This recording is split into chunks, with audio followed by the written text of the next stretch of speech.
Back here on TYTSports Locked Out here at the sunny Culver City studios. I am Mixtape. Now, if you want to see the best dunk of the FIBA U-19 World Championships, well, here it is.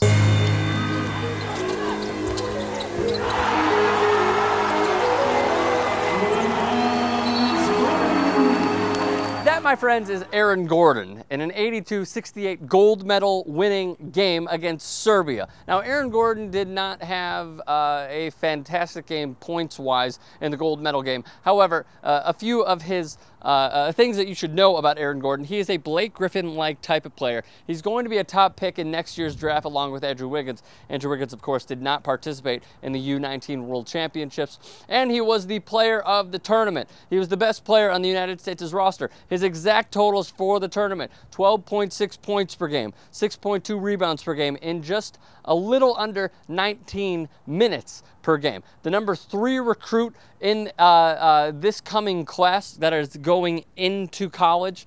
He's going to go to Arizona, and again, he's going to be a top pick in next year's draft. Also, he's 6'8", 205, so you know, he's going to go to the NBA. He's going to get a ton of playing time at Arizona, and not only that, he's going to build up his body. I see him being a better-minded offensive player than many of the big men that came out this year. I mean, he could be better offensively as long as he develops that jump shot a little more. He can pass. He had a fantastic behind-the-back pass in this tournament as well. A very promising player is Aaron Gordon. However, the few others that were not participating in the FIBA U-19 under-19 World Championships: Jabari Parker, who I believe is going to Duke. Yes, that's correct. Julius Randle, who's going to Kentucky, and of course Andrew Wiggins from Canada. So, are you impressed with the dunk?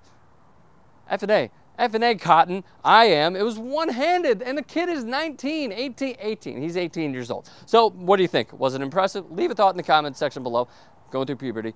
Give us a thumbs up. That'd be awesome. Share with your friends, and most importantly, help me out. Subscribe to TYTSports.